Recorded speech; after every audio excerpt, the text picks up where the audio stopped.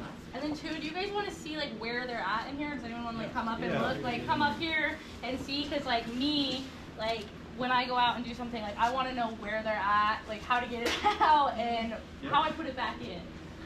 The other thing is, if you are out running and you do foul a plug, you are going to want to let the sled cool down for a while, because you're working right around this exhaust that's going to be It will be hot. very hot. So you want to make sure the sled fully cools And down. maybe take your like $500 climb jacket off too. 'Cause Yeah. like burn a hole in the pipe.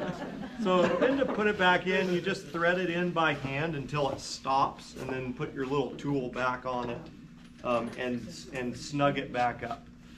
And what's that? How many spark plugs are There's two. Yep. So on a majority of sleds anymore, there's just going to be two. So there's some interesting Arctic cats that have 2 plugs per cylinder. more of a recommendation at this point, like if you have not, if you're okay with this, if you have not changed a plug, like while you're here with the people that know how to do it, tighten it, because you can over tighten them and you can under tighten them, and knowing what that feels like is really important. So like, Yeah, just anybody get your can take hands the in there tool and and while you're here. stick it in there and pop it loose and snug it back up. Yeah, and you just want it to be tight, but not like over cranky. Get it in there so it's snug. Yeah.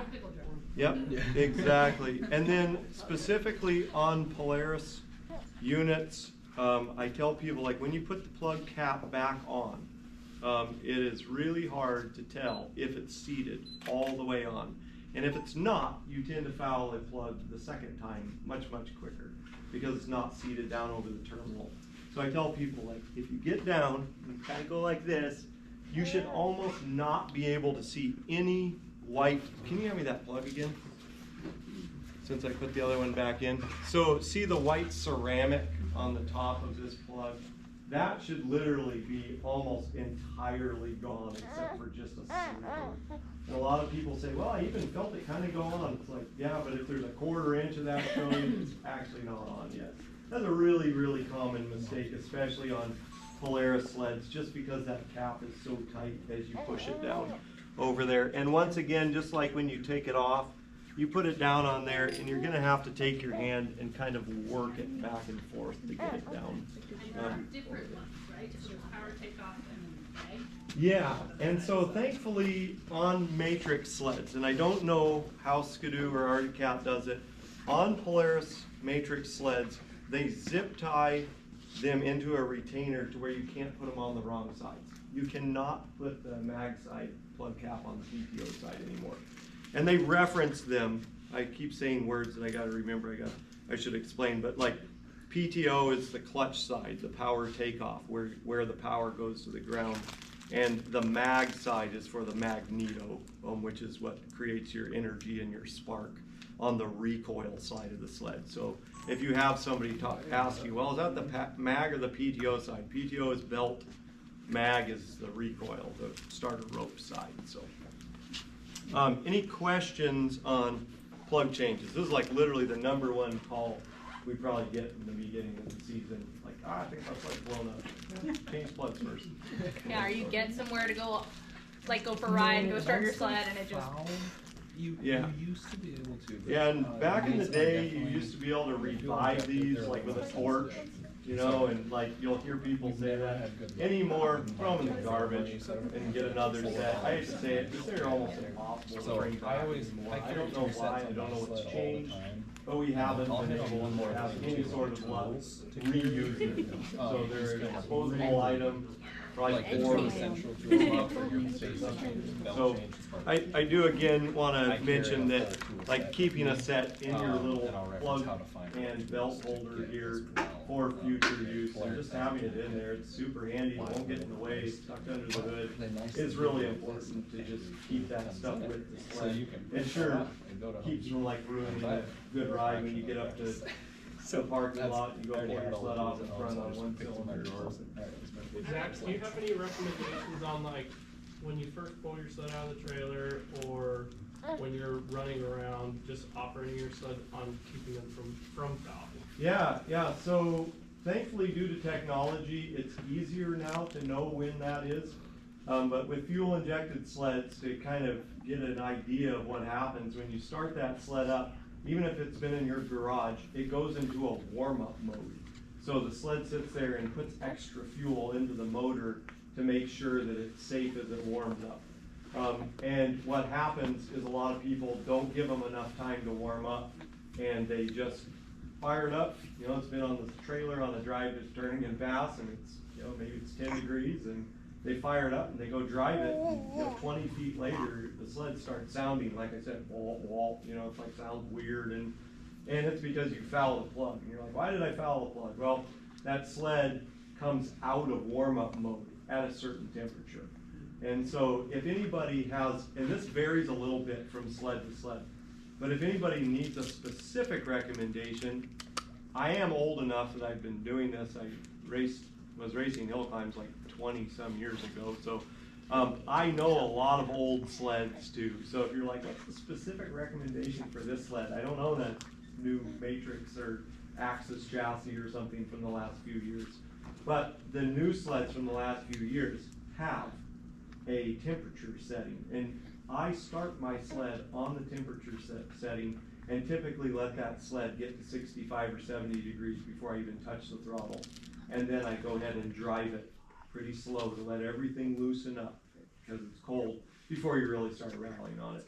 And so my kind of rule of thumb is 60 or 70 degrees on the temperature before I touch it.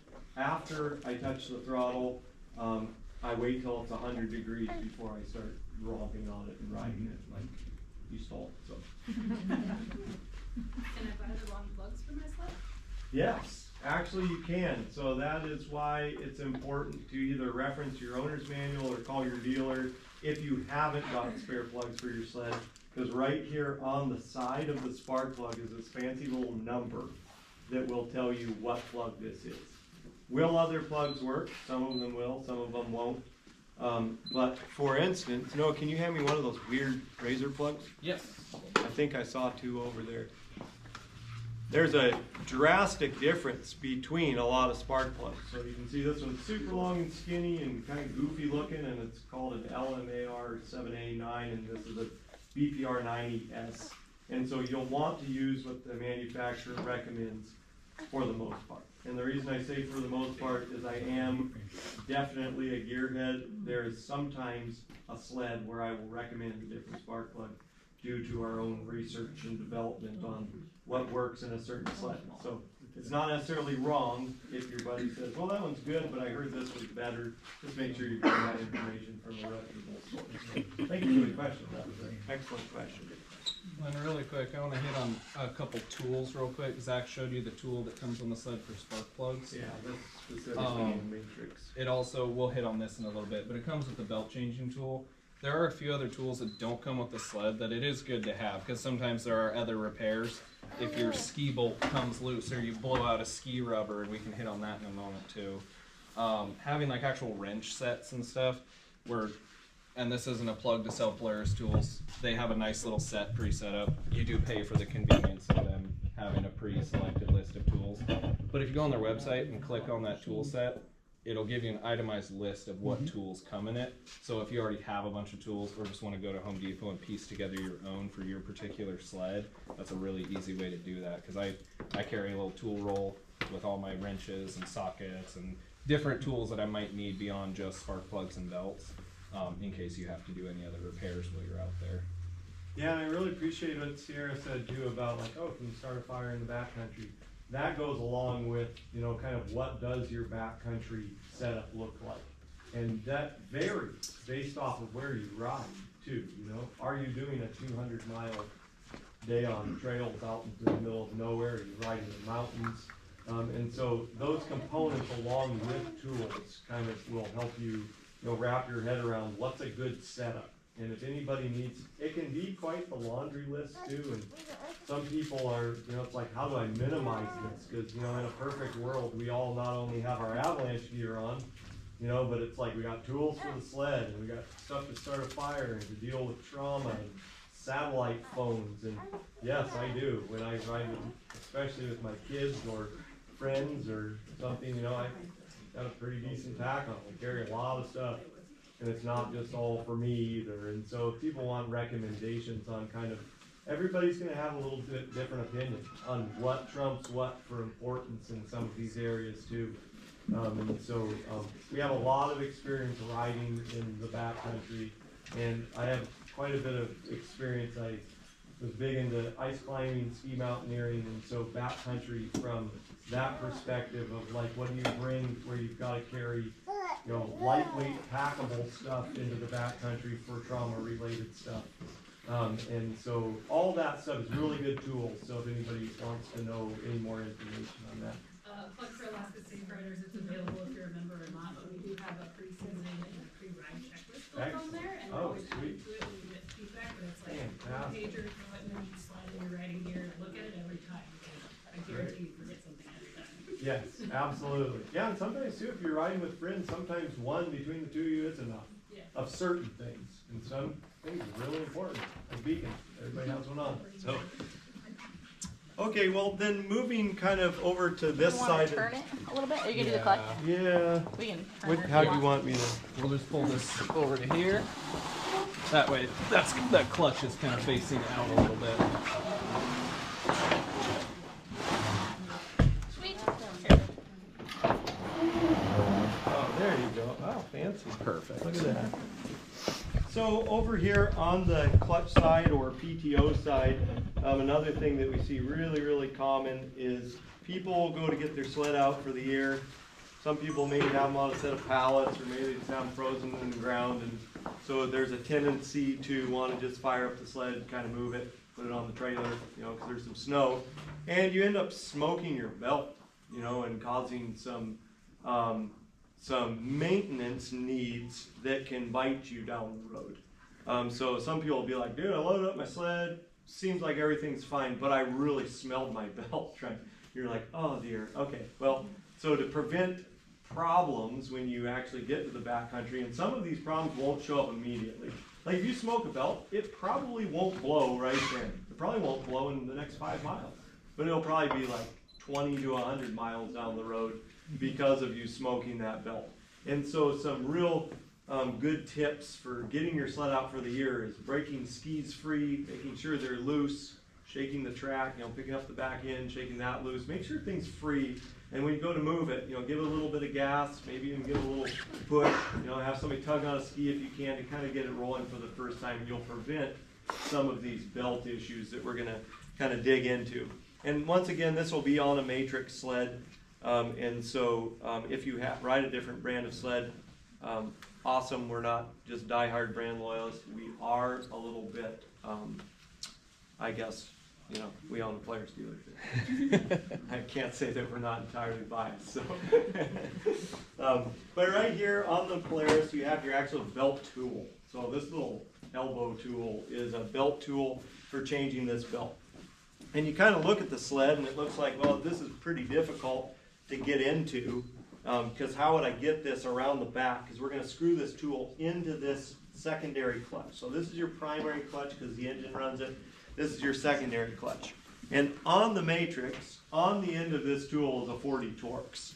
And so you can actually pull out this 140 Torx. This actually makes changing the belt much, much easier if you pull just this 140 Torx. Some people tell you don't have to, and you're right, you don't have to. But if you take out that one screw, I'll show you. You can not only open this, but you can take this plastic and you can fold it open like that. So then the new matrices have this little shield that pops out. It just prevents, in the case of a belt blowing, it coming through the side panel, because that's actually happened. Hurting your foot or your leg or something. So then here in the face of the clutch on a matrix, there is only one hole to put this in. And it's a really simple procedure. You literally just thread it in, and you'll feel it kind of stop. And once it stops, keep screwing that in, and you'll see the belt's kind of getting loose as I do it. Are you going clockwise or counterclockwise? I'm going clockwise. Yeah, So you guys want to come in and look too and see. and if anybody wants to feel it too, Yeah. it's no big deal on what that And come feels and like, see. how much pressure. And I literally screw these ones down almost till they're touching the head of the bolt. You can see when I come around, eventually I'm going to come in so far it's going to hit the head of the bolt. I just go till it's really close. So what that's doing is spreading those clutches apart. So as you're screwing it in clockwise, it's spreading those clutches apart, and the belt's dropping in to allow like looseness in the belt to be able to take it off. So that's the whole purpose of that tool. We used to have to yard up on them and pull the clutches different ways, and it's a pain in the rear. And so now they've kind of made it easy. So you can see that you got the looseness of the belt, and you're going to bring it up over the secondary clutch like this. So you grab it kind of here in the middle, and you bring it up over the secondary clutch, and you literally just peel it off. So, Getting out of the way. and then kind of slide it from around the primary clutch, and you've got the belt up. So what are you looking for? So that's a big question. There's a couple ways to tell what you're looking for on a belt, to be like, well, and we get this comment a lot, like, well, at real low speeds my sled vibrates or kind of gets this little shake to it. But once I get into the throttle, it goes away. And once I hear that, it typically means that a belt has been smoked, like in one area, exactly from what I explained, where your skis are stuck, or maybe you're stuck in the creek and your buddy was helping you out at Nellywan or something, and the sled didn't move, and you gave it a bunch of gas, and you smelled stinky belt. It'll wear this little spot in the belt, and it will hourglass it. So it'll have this little thin spot in it, and that belt will feel like as you first take off. And once you give it more gas, it actually will go away.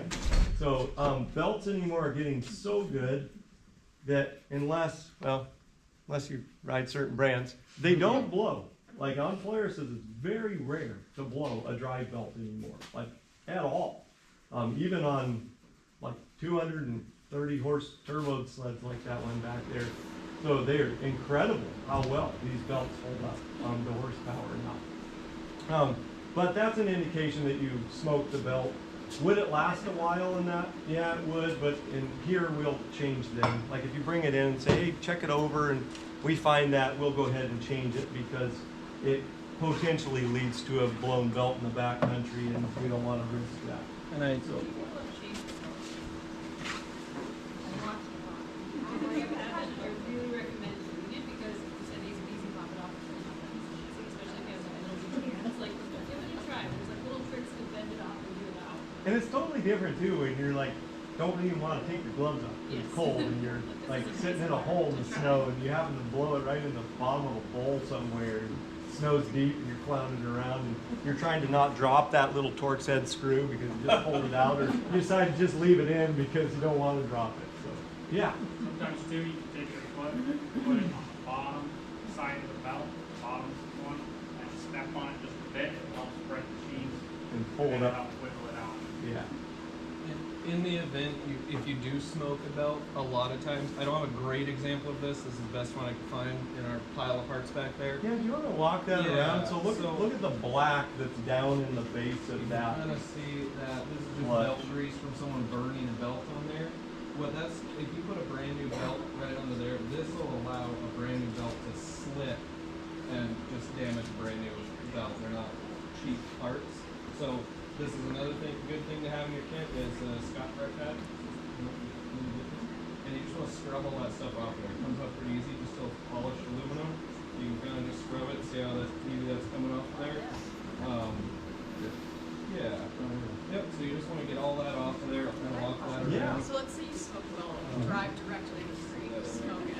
Yeah. How critical is that? Yeah. Hypothetically, a couple days ago.